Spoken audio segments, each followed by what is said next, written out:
की परंपरा देखें और मार्क्सवादी या विश्व की परंपरा, तो उसमें भी इतना बड़ा एक्टिविस्ट जो है हमें को भी दिखाई नहीं देता है। ये दूसरी बात है कि उनका एक्टिविज्म, उनका सक्रियतावाद का जो मुख्य दशक है वह 70 का दशक है। वो बड़े रिसर्चर, आलोचक, विचारक, बौद्धिक, हिंदी का अकेला एक्टिविस्ट, गंभीर मार्क्सवादी आलोचक, झारखंडी आंदोलन का सिद्धांतकार, वास्तुकार, परिकल्पक, बड़ा आदिवासी चिंतक, आंदोलनकारी, सच्चे मार्क्सवादी, आत्मप्रचार से कोसों नहीं हजारों कोस दूर, विचार संपन्न, मूल्यनिष्ठ, गंभीर अध्येतक, संपादक, अनुवादक और विमर्शकार हैं। एक साथ इतिहास विवेक, युग विवेक और आलोचनात्मक विवेक से पूरी तरह से संपन्न और समृद्ध। हिंदी आलोचना में और मार्क्सवादी आलोचना में भी वीर भरत तलवार अपने में एक उदाहरण है। 60 के दशक में जब वो जमशेदपुर में छात्र थे, वहां से उनकी एक सामाजिक सांस्कृतिक यात्रा धीमी गति से चलती है, जो 70 के दशक में जो खोलता उफनता और विचार संपन्न दशक था, उसमें वो आगे बढ़ती है। वो उनकी भूमिका बहुत बड़ी है और हर एक क्षेत्र में बड़ी। मैं जब भी सोचता हूँ तलवार जी के बारे में तो आश्चर्य में ही पड़ जाता हूँ। उनसे बहुत कुछ सीखा जाना चाहिए। ये दूसरी बात है कि उनसे मेरी कुछ असहमतियां हैं, लेकिन उनसे मुझे अधिक अपेक्षाएं थी या हैं। और यहाँ हम सभी लोग जो उपस्थित हैं तलवार जी पर आयोजित एक दिवसीय कार्यक्रम में, उसके लिए मैं अपनी ओर से और आप सबकी ओर से उनके शीघ्र स्वास्थ्य लाभ की कामना करता हूँ और उनके लिए, क्योंकि इस अस्वस्थ समय में ऐसे विचारकों और चिंतकों का शारीरिक दृष्टि से भी स्वस्थ होना बहुत ही आवश्यक है। जब 1970 में उन्होंने MA कर लिया तो उस समय एक निर्देश के अनुसार वो पटना आए और उन्होंने वहाँ से फिलहाल पत्रिका का प्रकाशन जो है आरंभ किया। यह फिलहाल पत्रिका अपने आप में ही इतनी अधिक महत्वपूर्ण है कि उसके कुछ अंक जिनके पास हों उसे कुछ उलटते पुलटते रहना चाहिए। उन्होंने उसके सलाहकार मंडल में जिन लोगों के नाम रखे थे, रंजीत जी से लेकर के मुखिया जी हो, नामवर सिंह हो, बाद में उत्पल दत्त आए, उन सबको उन्होंने 3 पत्रिकाओं का संपादन 70 के दशक में ही किए। फिलहाल का 1972-74 में, शाल पत्रिका धनबाद से 1977-78 में और फिर झारखंड वार्ता का रांची से। ये 70 का दशक जो है, मुझे ऐसा लगता है तलवार जी की वैचारिक निर्मिति का भी दशक है और बहुत लोगों के लिए है ये 70 का दशक वैचारिक निर्मिति का दशक है। लेकिन तलवार जी की जो वैचारिक निर्मिति होती है 70 के दशक से 1971-72 से 70 से लेकर के आज तक ये जो 55 वर्ष हैं और 5 वर्ष 60 के दशक वाला हम 1965 से 70 तक का रख लें, जब वे जमशेदपुर में से BA कर रहे थे और जिसका उल्लेख किया गया कि कैसे आदिवासी बच्चों के साथ उन्होंने अपना संबंध स्थापित किया, एक मानवीय और वास्तविक संबंध। तो यह 60 वर्ष का जो समय है, इस 60 वर्ष के इस समय को देखिए और उनके लेखन को, उनके विचार को, उनके चिंतन को देखिए, क्योंकि उनकी जो प्रकाशित पुस्तकें हैं वो 1990 में शायद उनकी पहली किताब प्रकाशित हुई थी, किसान राष्ट्रीय आंदोलन और पेंशन, और उसके बाद अभी 2025 में उत्पीड़ितों के विमर्श। तो यह जो 35 वर्ष का सुविचारित, सुव्यवस्थित, सुतार्किक जो उनका लेखन चिंतन तो पहले से ही चला आ रहा है, निरंतर चलता है। बहुत प्लान, काफी योजनाबद्ध ढंग से काम करते हैं। पूछने पर भी कभी वो नहीं बताते थे कि किस पर काम कर रहे हो और कब तक। इतना समर्पित, इतना विचारवान, एक निष्ठ आलोचक हिंदी में वो दूसरा नहीं। अब बड़ी बात यहाँ पर यह है कि वो हिंदी के अकेले आलोचक हैं जो काम सोशल साइंस से जुड़े लोग करते थे, सोशियोलॉजिस्ट करते थे या सोशल थिंकर्स करते थे, समाज वैज्ञानिक करते थे, फील्ड वर्क, फील्ड रिसर्च। वह काम तलवार अकेले व्यक्ति। क्योंकि जब आप उनकी पहली पुस्तक प्रेमाश्रम वाली पढ़ेंगे, उनकी भूमिका ही कम से कम, तो पढ़ने से ही उनकी शोध दृष्टि, प्रविधि और प्रक्रिया का पता चलता है। उन्होंने सदैव अपनी मौलिक स्थापनाएं दी है। उसे हम या तो सहमत हो सकते हैं या असहमत, दोनों होना कठिन। पूर्णतः सहमत भी नहीं हुआ जा सकता और पूर्णतः तलवार की स्थापनाओं से, उनकी विचार दृष्टियों से सहमत भी नहीं हुआ जा सकता। लेकिन वो आवश्यक है, वो आपके लिए अत्यावश्यक है। ऐसा नहीं हो सकता कि तलवार जी को किनारे करके हिंदी आलोचना और हिंदी की मार्क्सवादी आलोचना पर ही विचार नहीं हो। मेरा तो कहना यह है कि जो समाज वैज्ञानिक हैं, उन समाज वैज्ञानिकों को भी थोड़ा देखना चाहिए। और यह जो उनकी नई किताब आई है, उत्पीड़ितों के विमर्श, मुझे ऐसा लगता है कि जितनी जल्द हो इस किताब का अंग्रेजी सहित भारतीय भाषाओं में तुरंत अनुवाद होना चाहिए। और सोशल साइंस के जो लोग हैं, खास करके समाज विज्ञान के लोग, और जो स्त्री विमर्शकार हैं, या जो दलित चिंतक विचारक वगैरह हैं, या जो आदिवासी कवि लेखक चिंतक विचारक आदि, और जो इन तीनों विमर्शों पर अलग अलग ढंग से काम करने वाले जो लोग हैं, जो शोधार्थी हों, उनके निदेशक हों, अध्यापक हो, सब कुछ हो, जो भी हो, उनके लिए यह किताब मस्त है, मस्त है। इसके बिना कम। लेकिन इस किताब पर आने से पहले हम पहले यह देखें कि तलवार जी किस तरह से अपनी विचार यात्रा जो है, वह अपनी विचार यात्रा संपन्न करते हैं। जब उनकी और किसान राष्ट्रीय आंदोलन और प्रेमचंद में उन्होंने अवध के किसान आंदोलन का विशेष अध्ययन किया था, कपिल कुमार के साथ उन्होंने किसान आंदोलन के प्रारंभिक केंद्र प्रतापगढ़ जिला की पट्टी तहसील और रूड़े गांव में भी जाकर आंदोलन में भाग लेने वाले सुरमाओं के पारिवारिक सदस्यों से बातचीत ही नहीं की। बाबा रामचंद्र की विधवा पत्नी श्रीमती देवी से भी, जक्की देवी से भी उन्होंने बात की। कोई हिंदी का आलोचक, मार्क्सवादी आलोचक ही क्यों नहीं हो, हम उसको फील्ड वर्क करते हुए नहीं देखते। रिसर्च वर्क करने वाले कुछ मिल जाएंगे। रामविलास शर्मा ने भी काफी रिसर्च वर्क किया है, और रामविलास शर्मा जी से तलवार जी ने सीखा भी बहुत है। ये किताब उन्होंने रामविलास शर्मा जी को भी समर्पित की और ये लिखा, जिनसे सीखना और जगाना साथ साथ होता रहा है। यानी वह संवाद, वह नामवर सिंह की तरह विवादी नहीं है, लेकिन संवादी तो हैं। और इस समय के भारतवर्ष में एक संवादी आलोचक का होना भी बहुत महत्वपूर्ण। संवादी व्यक्ति जो डायलॉग करे, बातचीत करे, इसलिए कि वो लोकतंत्र को भी जीवित रखता है, प्रगतिशीलता को भी जीवित रखता है, और बहुत सारी चीजों को भी वह जीवित रखता है वो। लेकिन वो कभी किताबों पर वो निर्भर नहीं रहे हो।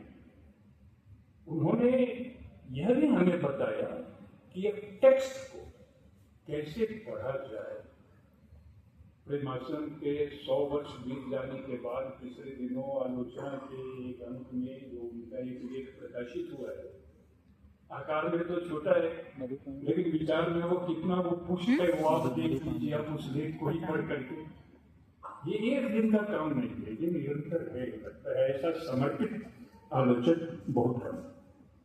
हम उनके समस्त लेखन को, उनकी 13 किताबें मेरे ख्याल से अभी तक प्रकाशित है, और वो हिंदी के अकेले आलोचक हैं। रामचंद्र शुक्ल, हजारी प्रसाद द्विवेदी, रामविलास शर्मा, नामवर सिंह और मैनेजर पांडे के बाद जिनकी सभी किताबें हमारे पास है। अब जो दूसरी किताब आई, राष्ट्रीय आंदोलन और साहित्य, यह पहले राष्ट्रीय नवजागरण और साहित्य शीर्षक से प्रकाशित। बाद में अभी जो आई है वाणी से, उसमें उन्होंने राष्ट्रीय नवजागरण के स्थान पर राष्ट्रीय आंदोलन रखा। ये केवल एक शब्द को निकालकर दूसरे शब्द को रख देना नहीं है।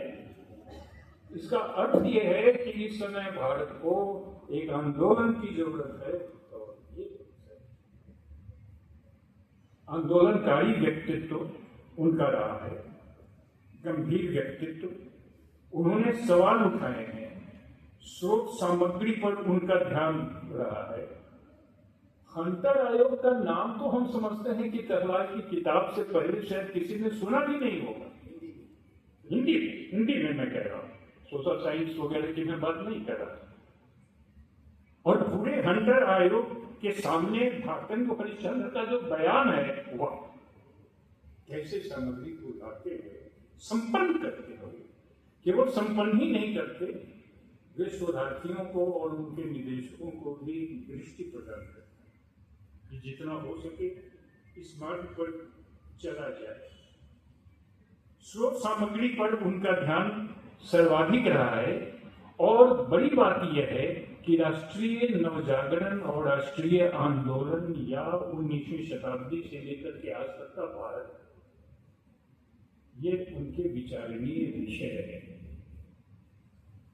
आधार रहा है साहित्य ही, लेकिन जब यह विचारणीय विषय बनता है तो ये साहित्य में ही सीमित नहीं रहता है, या अनेक डिसिप्लिन्स में चला जाता है।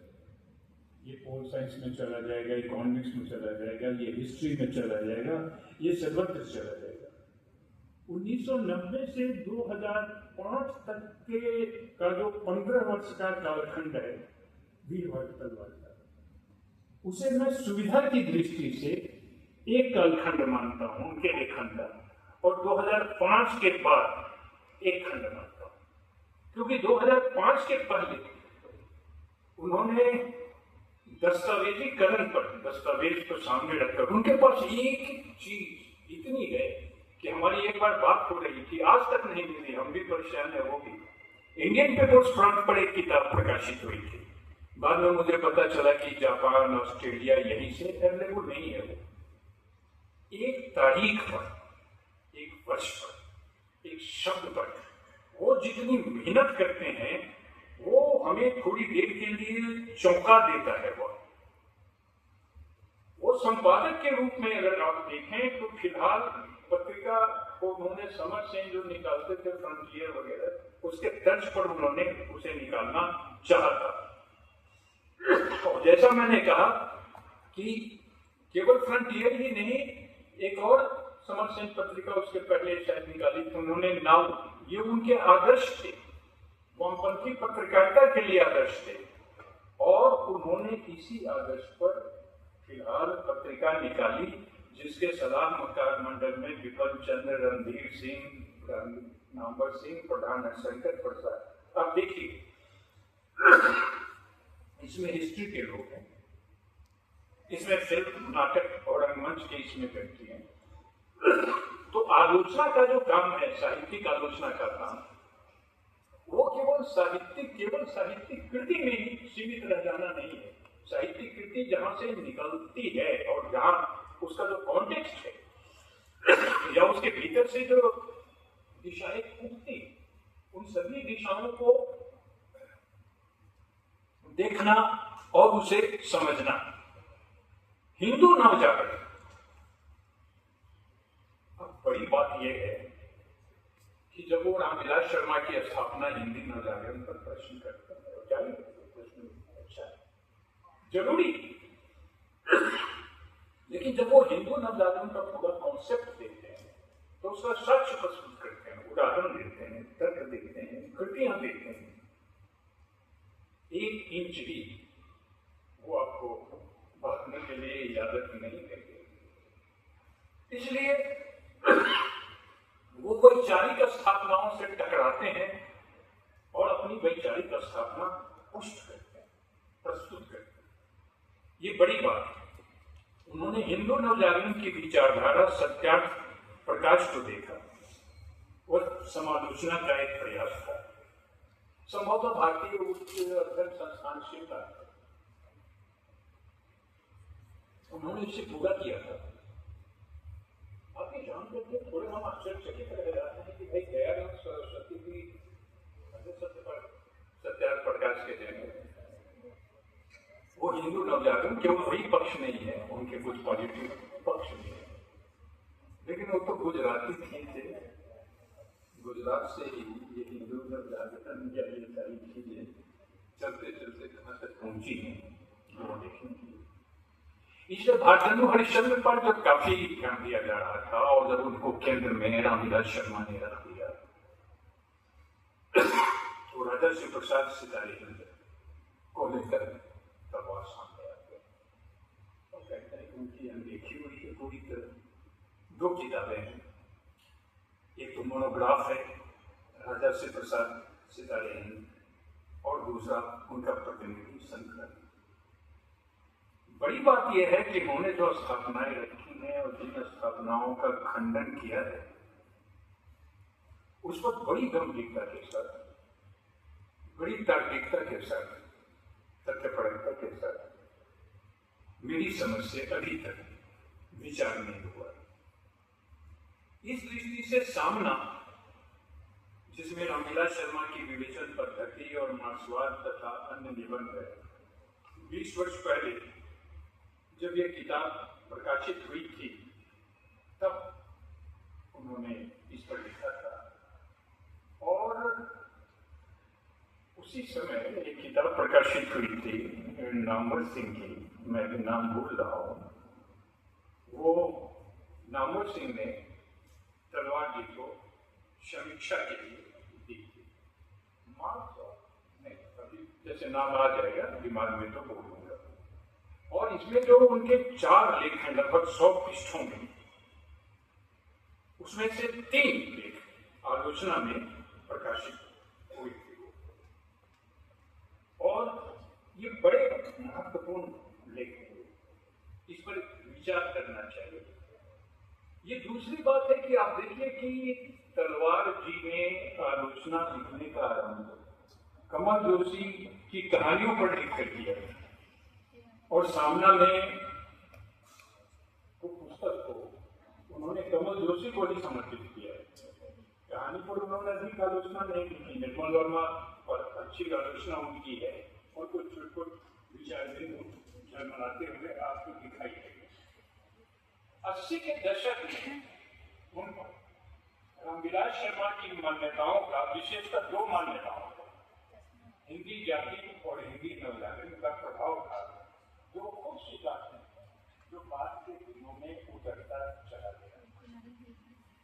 उनकी दृष्टि बड़ी बारीक, हिंदी आलोचकों में शायद ये तो खोजने पर मिलेगा, बहुत बारीक, सूक्ष्म और पैनी है।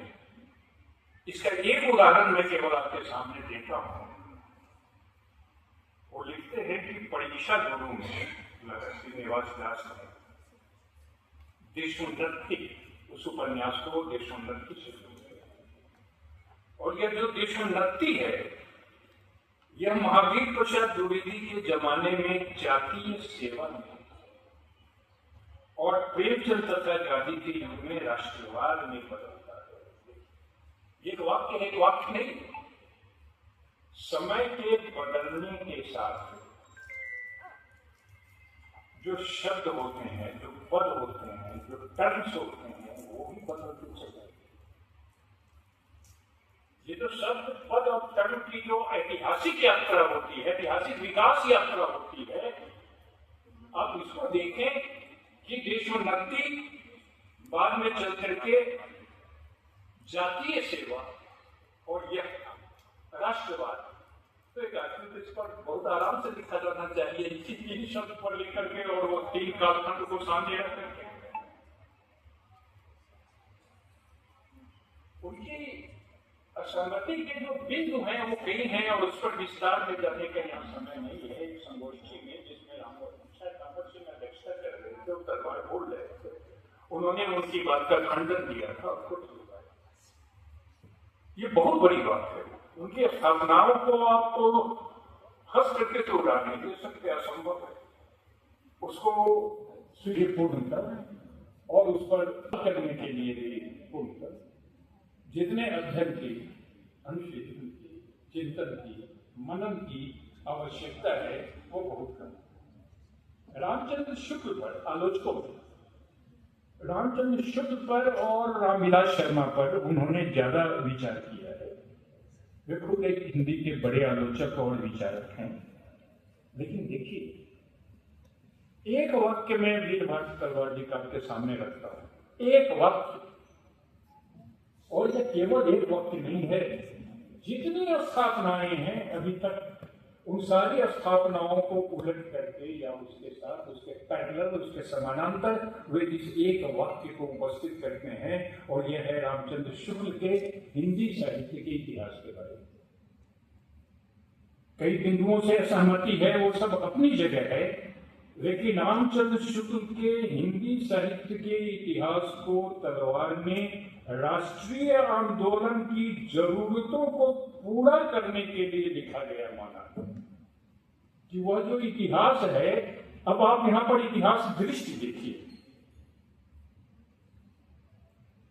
तलवार जी की इतिहास दृष्टि देखिए, विचार दृष्टि देखिए, आलोचना दृष्टि देखिए, विवेक दृष्टि क्यों नहीं, कैसे ये इतिहास दृष्टि है। ये तो मुझे नहीं लगता कि नामवर सिंह ने ऐसी बात कही हो या पांडे जी ने या और किसी ने।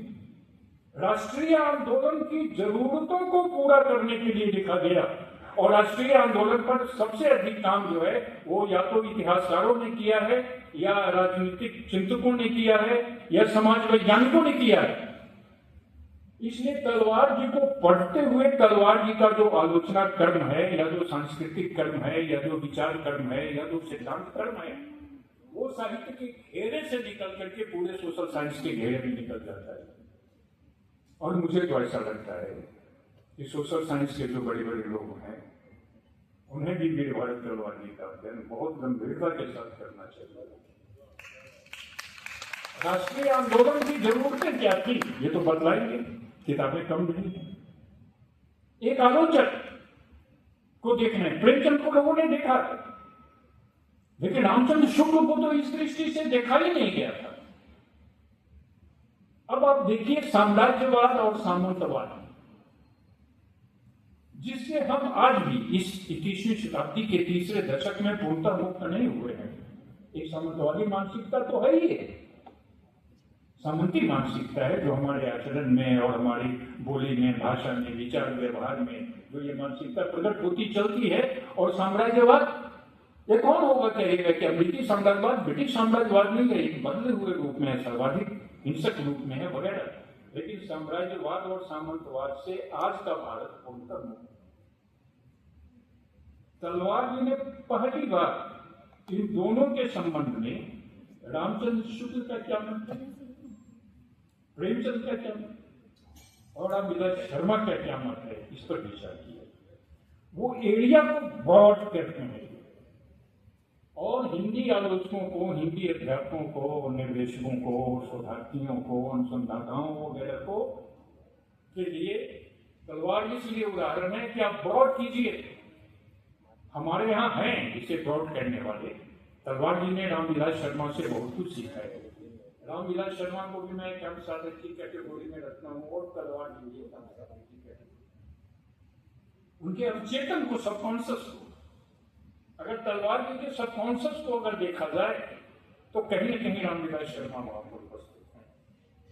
लेकिन पूरी तरह स्वीकार, असहमति आवश्यक है, क्योंकि जिस समय असहमत होना गुनाह माना जाता हो, उस समय एक आलोचक ही तो कहेगा, विचारक ही तो कहेगा कि हम असहमत है।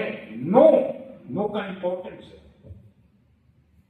वीर भरत तलवार आलोचना में असहमति का जो सौंदर्य होता है, उस असहमति के सौंदर्य को हमारे सामने, ये जीवन में भी आवश्यक है, ये राजनीति में भी आवश्यक है, ये शिक्षा में भी आवश्यक है, ये सर्वत्र आवश्यक है। असहमति का एक विवेक भी होता है, असहमति का तर्क होता है। इन सारे विचार बिंदुओं के से अगर देखने को देखेंगे तो हमको देखने को, उन्होंने हजारी प्रसाद द्विवेदी की इतिहास दृष्टि, निर्मल वर्मा की कहानियों का सौंदर्य शास्त्र और समाज शास्त्र, संसार के बाद की कहानियां, अकादमिक संस्थाओं में हिंदी बुद्धिजीवी और हिंदी नवजागरण अध्ययन की समस्याओं पर विचार किया। वो ये विचार करते हैं, जैसे रामविलास शर्मा ने जब हिंदी नवजागरण का कॉन्सेप्ट हमारे सामने रख दिया और उन्होंने माना कि 1857 जो है वो इसका पहला चरण है, तो तलवार ये सवाल करते हैं कि हिंदी नवजागरण की परंपरा का वास्तव में क्या 1857 से संबंध बैठता है? एक तरह से जो सवाल तलवार जी ने खड़े किए हैं, उन सवालों पर आज गंभीरता के साथ, तथ्यों के साथ विचार करने की आवश्यकता है। ऐसे एक दो सवाल नहीं, ऐसे 10-20 सवाल, उनकी एक सूची बनाई जा सकती है। क्या हिंदी नवजागरण का संबंध 1857 से है? दूसरा चरण रामविलास शर्मा ने माना महावीर प्रसाद द्विवेदी युग को, तलवार जी ने सवाल खड़ा कर दिया कि नवीन सामाजिक चेतना को फैलाने का वो ठोस आधार वहां नहीं देखते। उन्होंने एक लेख है, हिंदी नवजागरण अध्ययन की समस्याएं, लेख तलवार का लेख है, बहुत महत्वपूर्ण है।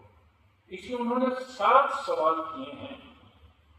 उन 7 सवालों को देखना चाहिए और जो भारतीय नवजागरण या हिंदी नवजागरण पर जो विचार चलता रहता है, उन सब के लिए, हमारे लिए यह आवश्यक है कि उन 7 सवालों पर हम ध्यान दें। उन्होंने 3 संस्थाओं से उनका संबंध रहा, BHU, जवाहरलाल नेहरू विश्वविद्यालय और भारतीय उच्चतर अध्ययन संस्थान शिमला। उनके अपने अनुभव है, क्योंकि 3 बड़े अकादमिक संस्थान थे, इसलिए उन्होंने ये लिखा कि एक अच्छे अकादमिक संस्थान की कसौटी अपने विद्यार्थियों में प्रगतिशील मूल्यों के प्रति निष्ठा जगाना, मेधावी विद्यार्थियों को सृजनशील और दृष्टि संपन्न बनाना, उनमें ज्ञान की प्यास जगाना है। वो थोड़ा निराश है, निराश हम सब है, लेकिन इसी निराशाजनक माहौल में तो विरोध किए पवन अग्रवाल जी ने ये करा दिया, तो जगाइए। और ये हम उम्मीद करते हैं कि ये लोग पवन जी पूछने नहीं देंगे, बात बेटी के लोग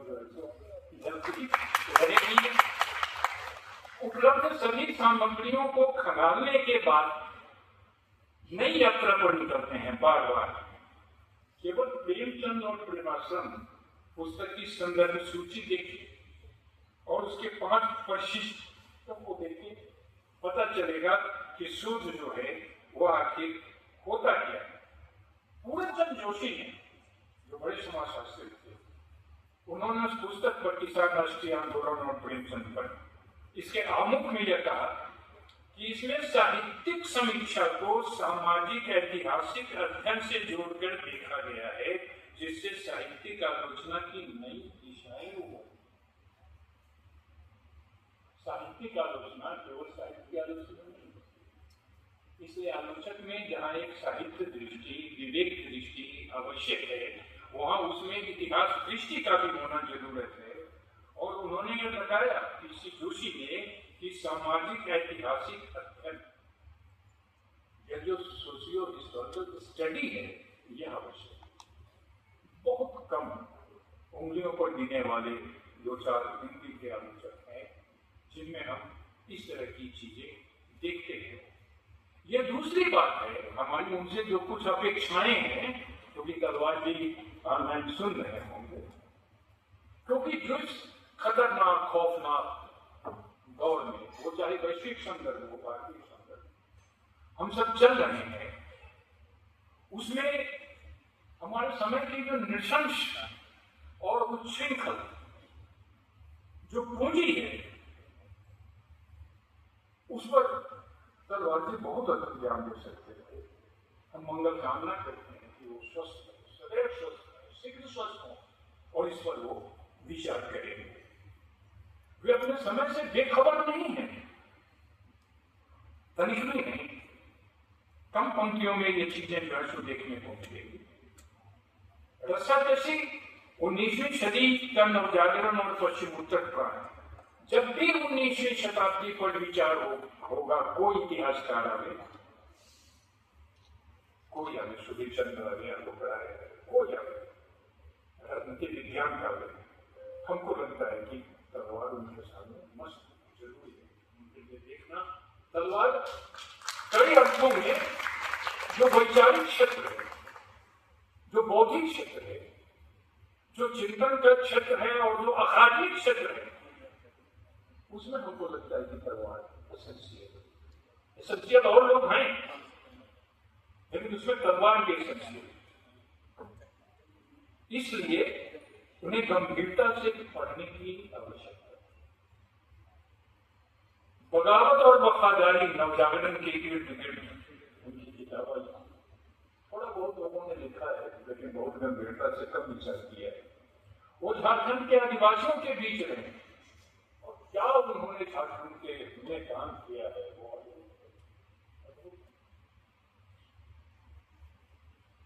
झारखंड के आदिवासियों के बीच 2008 में ये किताब जब प्रकाशित हुई और 2002 में जब फिलहाल छोड़ करके वो चले गए, एक्टिविस्ट के रूप में काम किया, तो उन्होंने मुंडारी भाषा सीखी, अन्य कई जनजाति भाषा सीखी। उन्होंने जो काम किया है वो उसे कभी भुलाया नहीं जा सकता।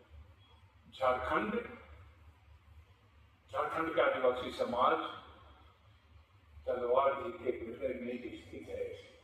न तलवार उसे कभी फूट सकते हैं, न झारखंड उसे कुछ तोड़ सकता है। वो सही अर्थों में झारखंड के गौरव हैं। यहाँ उतने डिटेल में जाने की आवश्यकता नहीं है, लेकिन डिटेल में चला जाए तो जितने भी झारखंड के गौरव है, उस सब के नाम और काम को सामने रख करके किया जा सकता है। जो जनजातीय भाषाएं हैं, रांची विश्वविद्यालय का एक विभाग है जनजातीय भाषाओं का, उसको खुलवाने में, उसको साबित करने में जो महत्वपूर्ण भूमिका है, वो भी भारत तलवार की है। और किस दिशा में जानी, देखिए अभी जब सारी चीजें बिखर गई, सब कुछ बिखरा हुआ लगता है, शमशेर याद आते हैं, टूटी हुई, लेकिन फिर वही नक्सलवादी आंदोलन कहां से चला, बिखर गया, खंड हो गया, विभक्त हो गया, लेकिन उन्होंने नक्सलवादी के दौर में किताब संपादित की, अद्भुत किताब है, एक नक्सल 2007 में किताब आई, और झारखंड आंदोलन के दस्तावेज 2 खंडों में। मैंने तलवार जी पर ज्यादा नहीं लिखा, लेकिन आप हमको लगता है कि थोड़ा लिखना चाहिए। केवल रस्साकशी की समीक्षा की अपने ढंग से, और झारखंड आंदोलन के दस्तावेज, उत्पीड़ितों के विमर्श, ये बेहद महत्वपूर्ण किताब है। ये इतना भी महत्वपूर्ण है कि इसके बारे में जितना मैं कहूं वो कम। तलवार जी के सामने उनका अपना समय भी रहता है। वो उन्होंने एक जगह लिखा है, शायद सत्यार्थ प्रकाश में है या कहां, भूमिका में ये कहा, शायद सत्यार्थ प्रकाश की भूमिका में ये कि भूमंडलीकरण और आर्थिक उदारतावाद के नाम से संचार माध्यमों के जरिए उपभोक्तावाद की लहर ने देश के सामने गंभीर सामाजिक सांस्कृतिक चुनौतियां खड़ी कर दी हैं, जिसका जवाब आज समाज नहीं दे सकता। नहीं दे सकता में वजन देखिए, नहीं दे सकता का नहीं दे सकता, और आप कहते हैं तो दे सकते हैं, तो आइए तलवार जी के साथ बहस कीजिए, तो बहस के लिए आमंत्रित भी करते हैं। राजनीतिक सत्ता ने बहुराष्ट्रीय कंपनियों को सह दे रखी है, जिससे ये चुनौतियां पेश हुई। इनके खिलाफ लड़ने की असली सामाजिक ताकत आज समाज नहीं बन सकता। कभी रेलिवेंट रहा हो, आज रेलिवेंट। ये अपना समय है, जिस समय में अपना समय, वह समय जिस समय में तलवार जी रहे हैं, अपने समय को मत रहे हैं। उस समय नवजागरण में जो चीज सबसे अधिक मूल्यवान और अर्थवान थी, धर्म, शास्त्र और परंपरा के प्रति निर्भीक आलोचनात्मक विवेक थी, जो हमें तलवारजी में देखने को मिलती है। निर्भीक साहस, अब कितना भी कद कितना बड़ा नहीं हो, लेकिन ये साहस जो है, वह विवेक जो है, वह निर्भीकता जो है, वह जो आलोचनात्मक विवेक जो है, वह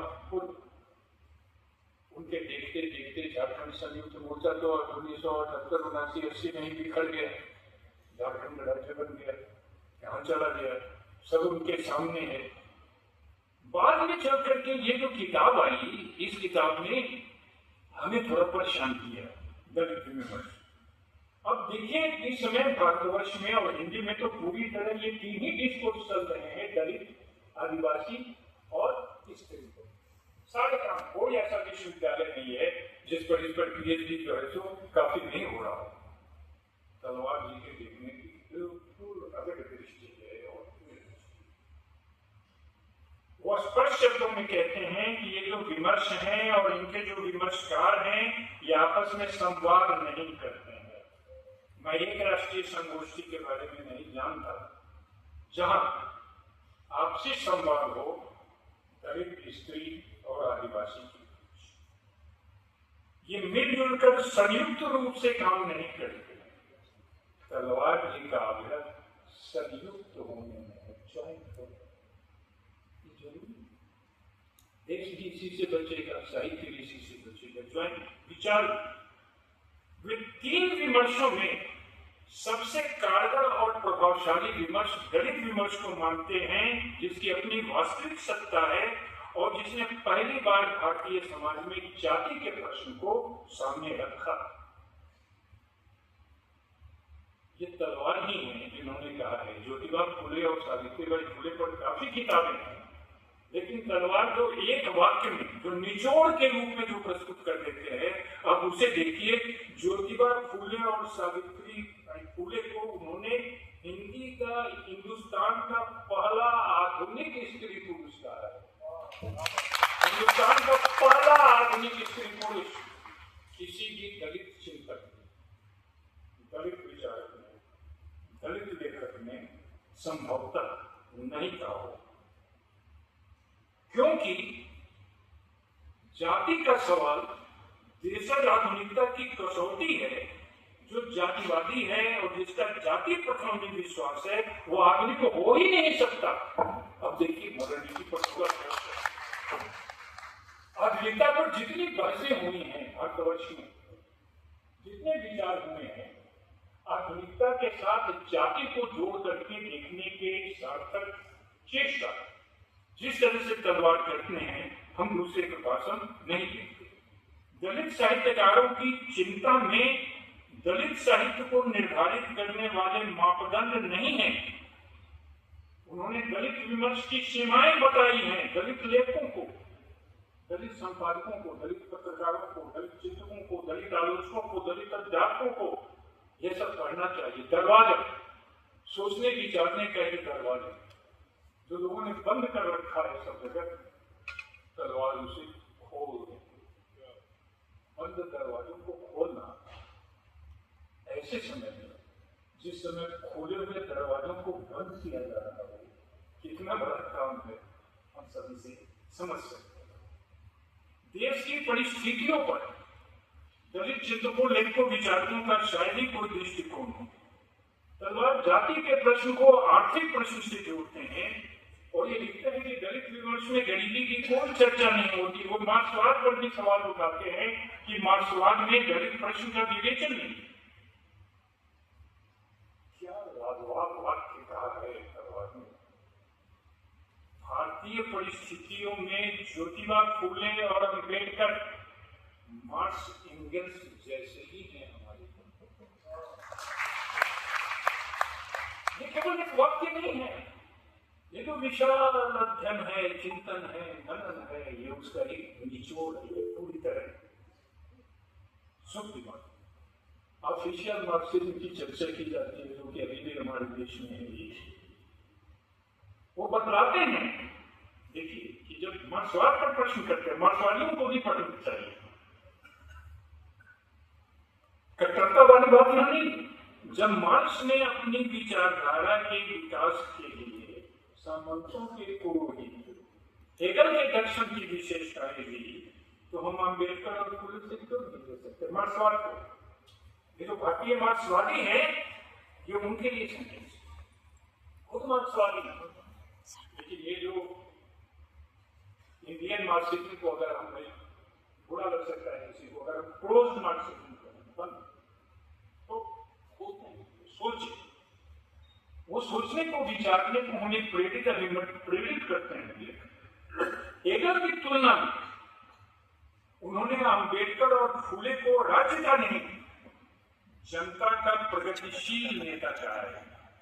और हिंदुस्तान के समाज के परिवर्तन के लिए उन्होंने जाति और वर्ग को उसका सवाल, बहुत अहम सवाल, बहुत कम ऐसे मार्क्सवादी में, भारतीय मार्क्सवादी। अब थोड़ा सा चीजें बढ़ रही है, अम्बेडकर लोग साथ लेकर के चल रहे हैं। तलवार का बल सामाजिक परिवर्तन पर है, जिसे वे केवल अम्बेडकर को ही नहीं रखते, वे और को भी रखते हैं।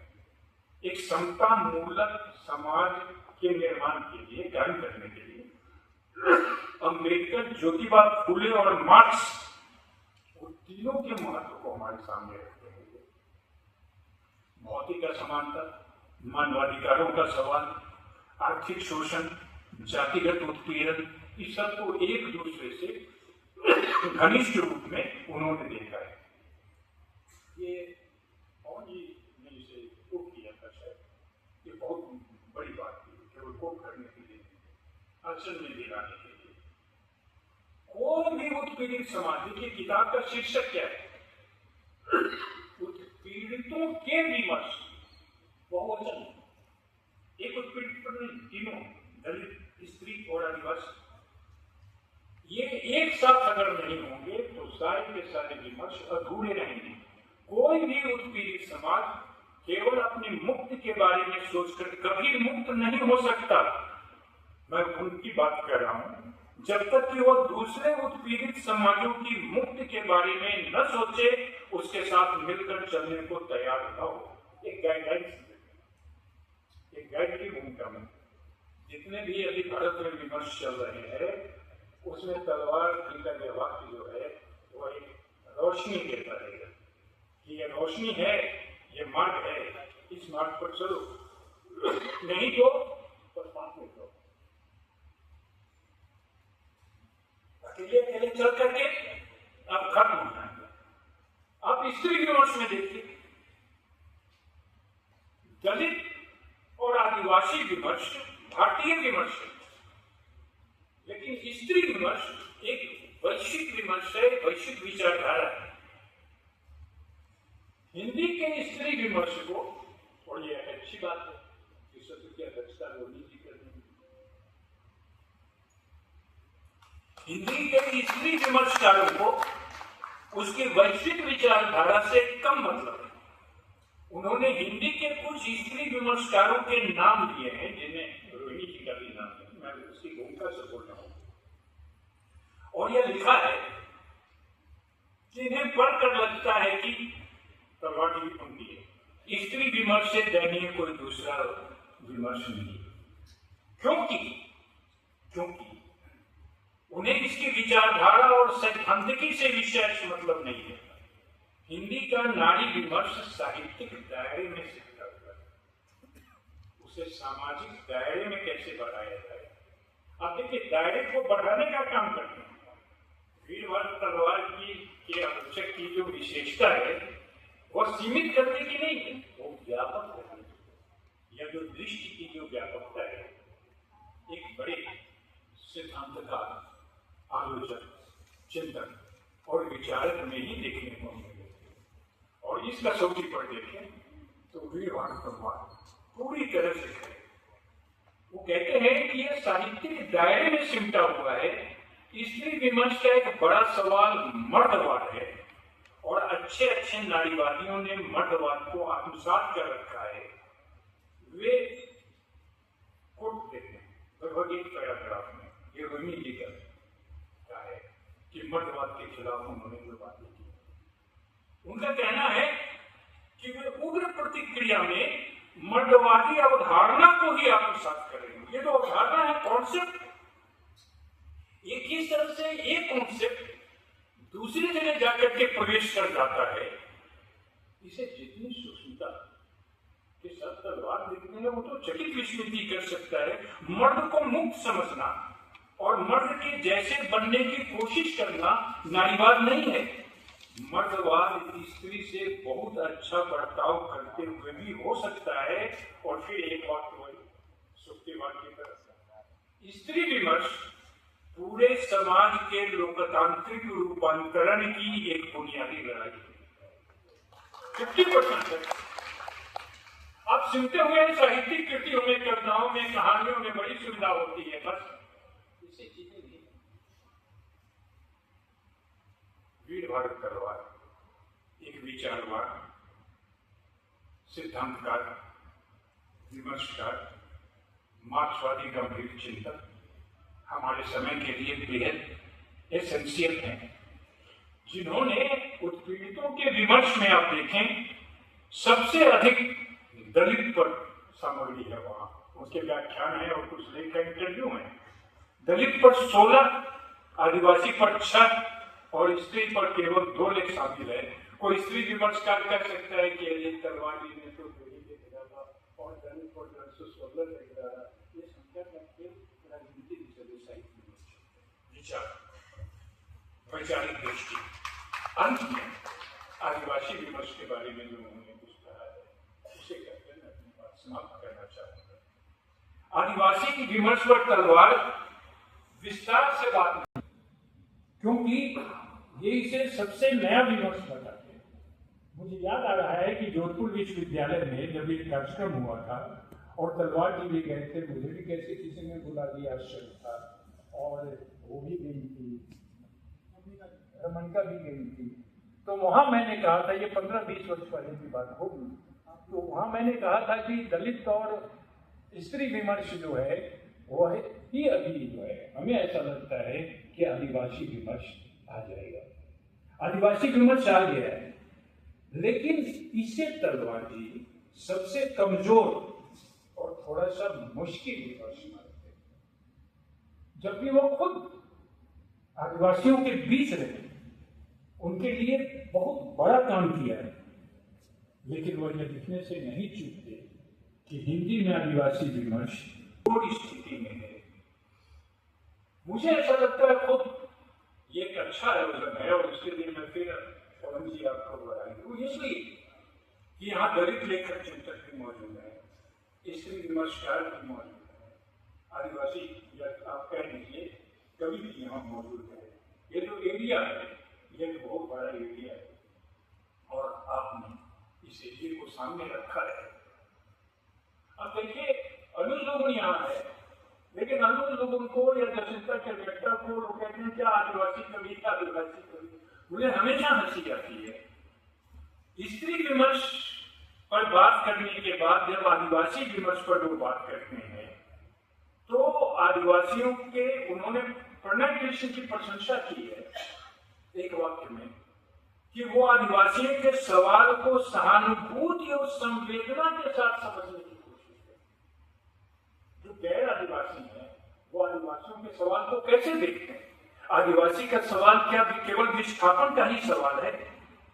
आदिवासी लेखन में तलवार जी आदिवासी समाज की आत्मा, आदिवासी समाज का अंतःकरण,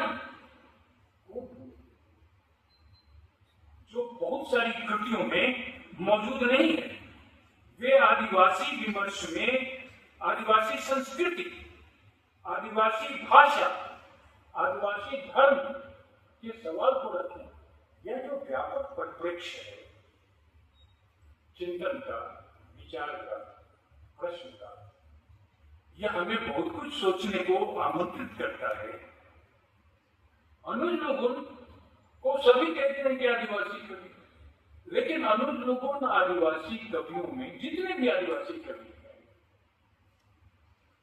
उनमें अनुज लोगों सर्वाधिक, और उसके बाद जयशंकर क्रिकेट या और भी कुछ लोग होंगे लेकिन बहुत थोड़े, वो आदिवासी प्रश्न को, आदिवासी जीवन को केवल वहीं तक नहीं रखते, अन्य लोगों तो सभ्यता विमर्श में ले जाते हैं। अब आप ये देखिए, मैं नहीं जानता, मैंने इस पर कहीं लिखा होगा तो 4 वाक्य में, ज्यादा नहीं, कि अन्य लोगों जब अपनी कविताओं के जरिए आदिवासी प्रश्न को, आदिवासी जीवन को जब एक सभ्यता विमर्श में ले जाते हैं, सिविलाइजेशन डिस्कोर्स, तो ये कितनी बड़ी बात है। आप सोच सकते हैं कि ये केवल झारखंड और केवल भारत की ही बात न रख करके ये पूरे विश्व की बात होती है। और मुझे यहाँ पर ये कहना चाहिए कि अनुज लोगों की लगभग 50 पृष्ठों की एक कविता अक्सर के अगले अंक में आ रही है, जिसका शीर्षक है, प्रकाशित है लेकिन जिसका शीर्षक है कोलंबस से कोलंबस। कोलंबस से कोलंबस। आप देखते कैसे, आपकी दृष्टि कैसी, एक आलोचक की, एक विचारक की, एक चिंतक की, एक कवि की, एक लेखक की, एक इतिहासकार की, एक अध्यापक की कैसी दृष्टि, विभाग तलवार की कैसी दृष्टि, विवेकवान दृष्टि, वैचारिक रूप से संपन्न दृष्टि, उसमें इतिहास शामिल, सब कुछ शामिल। इस तरह से वीरवान तलवार अपने आलोचनात्मक और इतिहास विवेक के जरिए हिंदी की मार्क्सवादी आलोचना का एक बृहत्तर लोगों हमारे सामने उपस्थित करते हैं।